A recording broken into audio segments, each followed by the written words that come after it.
Well, it's July and we are a little more than halfway through our year, and boy, what a year it has been for the real estate market. But if you've read any news, I'm sure you've started seeing headlines about how our real estate market is, well, starting to cool off. So does that mean that our bubble is about to burst? Are we headed for that imminent crash that everyone has been talking about? Do you know if you go to Google right now, the most popular question that people are searching for on Google is, when is the housing market going to crash? So there are multiple things that are having an impact on our real estate market right now. And it's really what I've been saying for so long, at least from the beginning of this year. We are going to start seeing a flattening. What all does that mean? We're going to take a look at some of the reasons why people are saying that it's shifting. And is it still a good time to buy? Is it still a good time to sell? We're going to talk about all of that right now. Also, I want to hear from you. Do you think we're headed for a crash or not? Tell me what your thoughts are. I really want to know. Post them in the comments down below. If it's something that multiple people want to know about, then maybe I'll do a video on it. Okay, so let's talk about the seasonality of the market. Now, here in the Phoenix, Scottsdale area, we do not have the normal seasonality in our real estate market like so many other cities have. It is very normal for our inventory to decrease during our summer months, as you can see from this graph. Most cities are very busy during the summer. It's when most people look for homes. They want to get situated before their kids go back to school. They really are focused on real estate during the summer, not here. What do people do here during our summer? Well, they do what they can to get out of the heat because it's so hot during our summer. So this is when everyone is on vacation. They're trying to get out. They're trying to take advantage of anything that they can during the summer while their kids are out of school, so they don't have to pull their kids from school to get out of town. Well, what happened in 2020?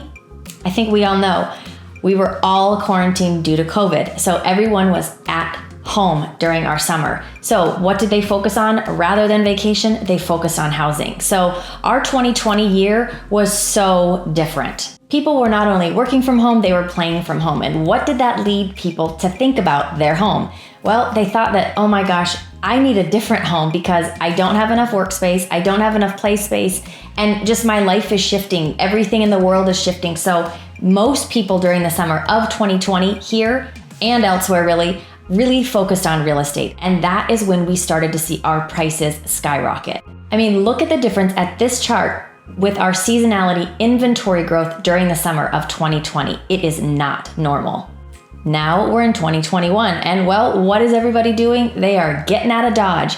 Everyone is back to traveling. They want to get out of the heat. They spent the whole year of 2020 in their home with their families, doing what we all had to do, and now they're focusing back on vacation, back on getting out of town so that they can beat the heat here, which is leading to our normal seasonal slowdown. For me, what's really going to be telling is August and September because of the lag. But the reason I say that is because August is going to be when kids all go back to school. By September, we're going to see what kind of an effect August had on our real estate market, how many more people were back in the market, all of that cumulative effect. That is what's going to be very telling to me.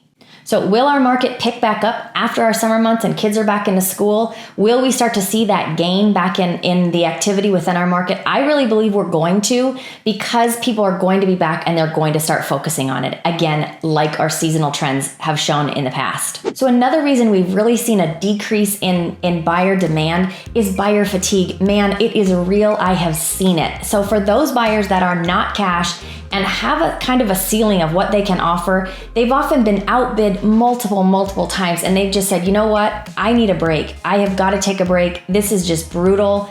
And so they're sitting on the sidelines right now, especially anybody that's an FHA or a VA buyer. They are just getting beat up time and time again if they have not been able to secure a home already. They're just waiting. So I don't think that either of these reasons are going to lead us into a crash. What I do think is that with the flattening of home prices, the increase in inventory, it's going to pull some of those buyers that have been sitting on the sidelines back off of the sidelines and get them back into the market, and therefore kind of help them get some homes as well. So another reason that people have been talking about our demand being down and the market shifting is because our new home construction is down 5%. Now, unless you've been living under a rock, you have all heard about the cost of lumber, but that's not all. Because of COVID and all the shutdowns, these manufacturing plants have all been having a really hard time keeping up. Therefore, builders can't get appliances, fixtures, and just about everything else that they need to build these homes. Not to mention that the price of all of these items is up about 20% right now. I was just talking to a new home agent and she was telling me that 4 of the homes that they have currently under contract that are under construction cannot close before the end of their fiscal year. So that's 4 new builds that will not close for them. That's huge. Now, what many of the new home builders here in the Phoenix Scottsdale area are doing is they're actually putting a pause on their sales. They are building their list of interested buyers and they were letting all of this stuff kind of catch up. They are completing what they currently have under construction. They know that as the prices come down for all of these items, that their prices are going to rise and therefore they're going to make up the difference. So I was just out looking at a custom spec home for one of my clients, and it was really interesting to me because what the agent kept hammering in is that this builder already has all of the materials in a warehouse. There's going to be no waiting, which really, if you think about it, with all the things that are going on with these supply chain issues that we have, it's critical right now. So that is such a great sign. So another reason that people are starting to talk about our market heading for a crash and we're shifting and all of these things is because our inventory is actually starting to rise. Yeah, that's a great thing. Because what you have to remember is that our inventory has been sitting at, well, like less than a month supply for such a long period of time. We need these homes desperately. As you can see from this chart, our days inventory is still significantly lower than the running average. I do stand by what I said before. We are going to start seeing a little bit of a leveling off on pricing. However, our market is still weighted pretty heavily towards the sellers. The real question is, how long is it until we're back to normal? For this, let's look at our listing success chart, which is a great leading indicator for this. This is currently reading at 91.1% for all areas and types in our MLS. This is down from the peak of 93.3% that was reached around the end of May. It is now in a clear declining trend. However, it has only fallen by 2.2 points. A normal reading would be about 66.5%. So we would need to see another 24.6 point fall before it suggested we were back to a normal balanced market. So I don't think I'm far off here by saying that although we're seeing a decline in our numbers, we are far from a crash. I mean, I remember logging into MLS and seeing about 4,000 active listings on the market, and now it's starting to increase. Yesterday I was on and there were about 10,000. This additional inventory is so welcomed. So something else that everyone is talking about is the home prices. Just in general, the home prices. How much higher can they go? I mean, think about the first question that I said about Google, the top question that people Google. And what was that top question? When is the housing market going to crash? Therefore, people are concerned about home prices. So I've talked about this in some of my other videos, and I will not deny that the feeling of the market and how quickly our home prices are rising feels like 2008, which for a lot of people that experienced it and were in it, it just brings back all those feelings again, and I do not blame you. It's also very normal to think that what comes up must come down, and because we've seen it just recently as 2008, I know it seems like so long ago, but it just feels so recent to so many people. I know it's a real feeling. I mean, when you look at national home prices overall that have increased 23% in the last year, and in the Phoenix Scottsdale area, we have seen 22 up to about 40% increase in 1 year. That alone leaves people saying, when is this going to stop? Which brings us back to the buyer fatigue, which many buyers are really feeling right now. They have just needed to sit on the sidelines and just hit that reset button. We have just seen buyers that are just not willing to pay the home prices that people are getting right now. So what does this mean for sellers? I know I've said that it's a seller's market, but it still means that you really need to pay attention to your pricing when you decide to put your home on the market. I have seen more canceled and price reductions in the last 2 months than I have seen in the last year. What does that tell me? It tells me that buyers are pushing back on pricing a little bit.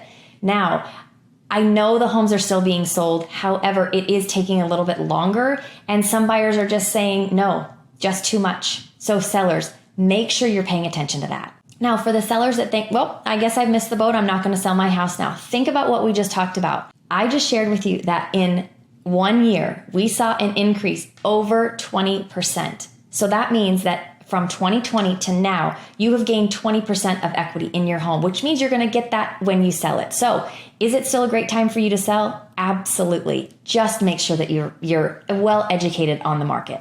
And for buyers, I was just talking about this on a podcast that I'm on regularly. And I said to them when they asked me kind of how the market was, I said, for buyers, what really is interesting is that as our inventory has increased and our prices are kind of flattening out, it's a great opportunity for buyers to actually get back in the market.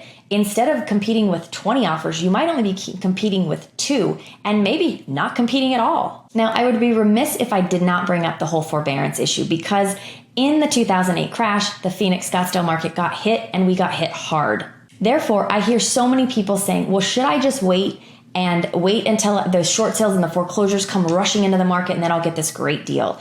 I can honestly tell you our foreclosures right now are sitting at about 670 pre-foreclosure homes in all of Maricopa County.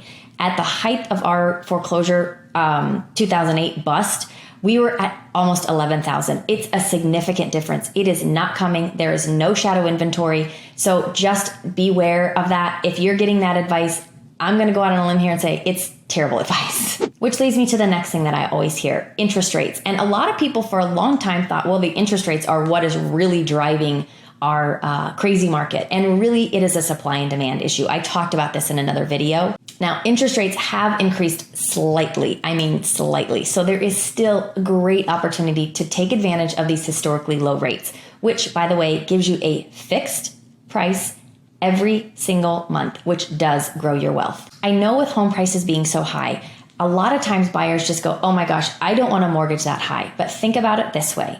You are not buying your mortgage amount. You are buying your mortgage payment. So by locking in that mortgage payment for 30 years on a fixed rate, it is a phenomenal wealth building strategy. Just make sure you are talking to a trusted lender. If you don't have one, I have got a couple I am happy to share with you. And with inventory rising and prices starting to flatten, now might be a great time that you can actually negotiate for a house.